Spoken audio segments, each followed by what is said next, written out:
Alright, ebusian for mamda mu na masi emfambra ye chena yiso. Medo bibiasi ediba ye chena yiso. Na masel say notification button ehun hia me ye pa obetene ne on. Say the updates bebia onso nsa be den e be ka no ahwe. Na bibia aye kama. Say the news e mu hwam na ye de bra mu. E brentima nyibre. Yenkotie ensem kakra ekoso. Worried about the scanty information given, because if you just write that something happened on Friday, Ghanaians need to know what happened on Friday and why she was rushed to the hospital. Something happened on Friday and she was rushed to the hospital. After going through the normal treatments to maybe stabilize her or whatever it is, then they said that she needs further treatment outside, especially where they came on the premise that they don't see why government officials should go outside for treatment. And it means it's a critical situation. So we need to know what the problem really is. Are you saying they came on the premise that no government officials should seek treatment outside? That's what Okujetu said, and even the president himself. Okay. So he doesn't see why people should go outside for treatment, especially at that time where in 2017 where Dr. Mahmoud Bawumia had to go outside for treatment. Right. That's the thing that they started saying all across. So in a situation like if this, they are preaching that, we expect you to do that. So if it doesn't happen, then it means the situation is critical. Let Ghanaians know what the situation is, because we can't. This is a medical issue, and this is the vice president of the country. You cannot put the private health matters of the vice president. Once you put yourself for a political office, everything about you is no longer private. That is what you have to get straight. Once you put yourself as a political lead, nothing about you. Alfred, hold on for me for a second. Wanda, you want to say something? But politics is everything. It gets embarrassing sometimes. This is the health of the vice president. She has a right to her privacy. Excuse me. Please, let's be decorous in the way we analyze some of these issues. The fact that it happened in the past, if we invested in the health sector from 2017 to today, we will be talking about this. You sat and went on the follow of your own 111 hospitals you promised to go. How many people commission when you were leaving office? Please. I want us to be decorous in some of these organizations. All right, so let's move on from this quickly before I can finish my. When we get into the stories. Politics with it. I am telling you as a matter of fact. And we came on the point that when you hold public office, we need to let the people know what the situation is. If there is a situation, we need to know. They did the same thing some time back. And of course, are you requesting? Hold on. Yes, let me. Let's clear this. Don't play politics with the day you went into 111. Are you saying that because they've done it in the past, you said that they requested that? But I said that they shouldn't go out of the country for this is what I think. This is what I think. Right? Hold on. Stop this. And understand it, please. Hold on a second. But when you are traveling, let us know what the situation is. So that's your point. Yes. And I'm saying that it's okay. You've made your point, and I'm saying that I'm tempted to agree with Wanda because this is health. These are health issues. You can't necessarily say because you're the vice president, you should let us know every detail about your medical issues. It was for nothing. Amanda. Yes, I think with the communique that was issued by the presidency, it was clear that it is the beginning of what they are saying, and they are waiting for further updates, perhaps abroad, in order to do it. And furthermore, I would say this on a personal note. I have known people, for instance, who have left the country even for like eye conditions. They can get a certain standard of eye care here, but the difference between, for instance, going blind or not, they had to leave the country in order to do so. So we're not going to play politics with, for instance, things like that. And there was nobody that was able to handle that eye care situation in this country, and they got speedy treatment abroad. Therefore, it is not an academic discussion of, because the communique has been issued that medical treatment should be sought inside. The best treatment was sought in Ghana, and even the medicals recommended outside treatment for whatever it is. So let us give them some respect to come back to us as they indicated in the communique. Right, and I just want to add that in as much as we may want to rid ourselves of the influence of the Western world, you cannot debate the fact that they are more advanced in terms of healthcare and infrastructure to provide a certain level of standard than we are. Africa is still playing catch up. And so if you're saying that they said we shouldn't go outside, government officials shouldn't go outside to seek medical attention or medical care, then it means that we should start resourcing the facilities we have here so that when it happens, we don't have to go out. But perhaps in office and recruiting, yeah. I'm saying that, yeah. To let Ghanaians know. Yes, but I'm also saying that truthfully, what good does it do to you if you know the details? You've been told that she's seeking medical care. Obviously, there's something wrong. But what good does it do to the citizenry if we know what good does it really do us? Okay, so let's go on to myjoyonline.com. Right. Look, why should any public officer, politician or senior public officer be allowed to travel out to go and seek healthcare? Do they disrespect those of us who are the medically qualified professionals in this country? Do they disrespect us? If you look at the budget for external medical treatment, why are we not prepared to make sure that there are MRIs in every region, that there are CT scans? Whether you like it or not, health is expensive. And when they go out, they pay through their nose or through their nostrils. So why can't we develop here? Why? If the president is not well and is admitted to UGMC or Kolebu Teaching Hospital, what will happen? There are no competent doctors to look after them. There are. So these are some of the things. And I believe sincerely, if you are appointed as a politician and your children don't go to school in this country, His Excellency the President should ask questions. You want to put a policy on education and your children don't go to school here? No. Why should that be? Everybody's child is outside. And yet, somehow, those of us, our children should be here. My children, I brought my children from the UK. I didn't keep them there. I brought them here to go to school here. They came here, they went to the tail end of primary school, they went to secondary school here, they went to university here. What is wrong with that? And today, I believe that wherever they are, they can conquer the world. So if you are somebody who's been put in a political class and a political position and your children don't go to school, you don't attend healthcare here, I don't believe that you deserve to lead the people. I've heard various descriptions of this ECG saga. Some have referred to it as inefficiency.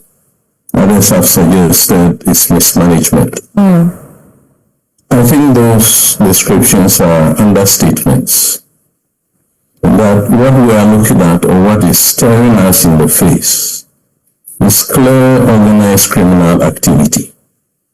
For now, based on the report that you have cited, the technical committee's report from the ministry, there is no citation or evidence of external actors being involved. But nevertheless, within the country, it is an organized criminal activity.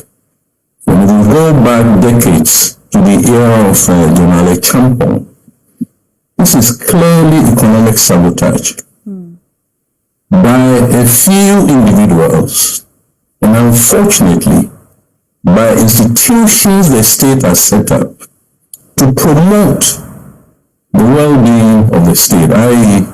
the state's national security. From what we've read, I'll come back to the itemized national security issues, but we're all in this country. We know the periodic power outages and the explanations that the ECG and other experts give, some because of aging equipment, resulting in transmission losses. If I'm not mistaken, maybe 30% of the power generated during distribution is lost. Because those cables and those other materials that we find on our pylons age with time.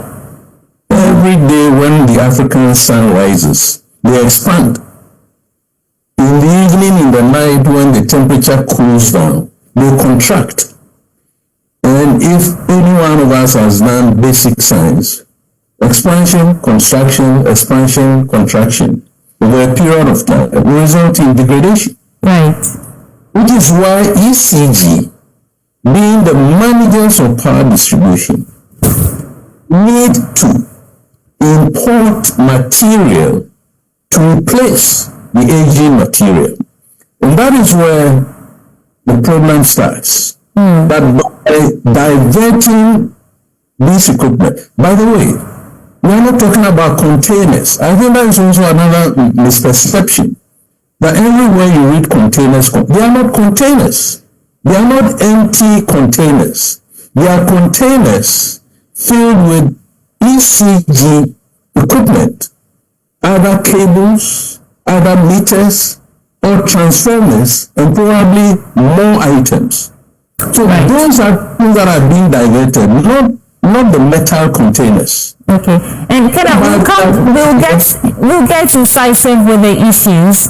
But you said there's an organized criminal network. I'm curious to know where, within the ECG or at the port operations? Where is this criminal network? Let me go through the list that I have. Based on the report that all of us are citing, the technical committee's report. First of all, are the CEOs or the managing directors of ECG. And in that report, two of them have been mentioned. The immediate past MD, Jaane Naana, then my own relation from Asante Achimga, Kwame Ajimanbudu, if I'm not mistaken. Now, Dubik was the one who in 2022 came and stopped the practice of weekly payments of 5 million cedis to the finance committee's account to enable ECG to clear the containers or the equipment at the harbor. He stopped it. Kwame Ajimanbudu is cited as also having authorized questionable procurements. Now, you probably forcing me to go into the plot, but the outgoing NPP government, whose Ministry of Finance and its Minister of Finance have also been mentioned in the report. First of all, the government provided inaccurate container figures in the transition report. The NPP government said there were 3,000. Although we know that when they went to the harbor, there weren't 3,000 containers or equipment. There were far less, which have been mentioned in the report. Then number 4, you have the Director of Procurement, Premises and Estates. Now, who is the one who actually does the procurement? Now, who cites orders from above? A certain influencer. Obviously, this influencer, the number 5 of the conspiratorial gang, must be a politically connected person, if not a minister or if not somebody influential in the NPP administration. I've mentioned the Minister of Finance. Then you have the unnamed official, I've mentioned that one, unnamed influential figures and so on. Now, all of these capabilities are what caused the ECG to pay the demurrage of about almost $1 million, $1 billion. I would prefer to call it $1 billion. Just 100,000 or 91,000 cedi share. Then we know that the containers were supposed to be at a port, a customs port, not a free port. Now, to get these containers out, we need to follow procedures. So now, the big Mahama unilaterally decides that 2 clearing agents, at least one of whom is not even registered with the customs as a clearing agent or customs house agent, to clear those goods. And on top of that, they awarded contracts. Now, one of them, what's his name? Mink, the logistics, clears 47 containers, delivers only one container full of equipment to ECG, diverts the remaining 46 containers. Then you have the Watts, for instance. Was it the Watts Bone Limited? Yeah, the Watts. 47 containers and then diverted 46 and sent one to ECG.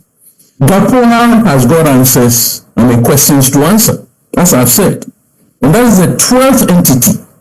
Then you have GRA, at least a customs division of GRA, which also has questions to answer. But above all of this, I am an ardent believer that the entity that we call national security ought to know almost everything that happens in this country. And when we're talking about the scale of this ECG saga, criminal network, if national security says that it didn't know, then the country is doomed. So I want to believe that national security was aware of what was going on, the procurement, malfeasance and everything. But then because it has been politicized or captured by the political authority, turned a blind eye. Now, this is what constitutes the criminal network. It is not mismanagement, it is not inefficiency. It was so a very well-oiled, criminal group deciding to rob the country of billions. There's only one report that is being cited. Who knows what might have gone on over the past 8 years, or before 2019, for instance.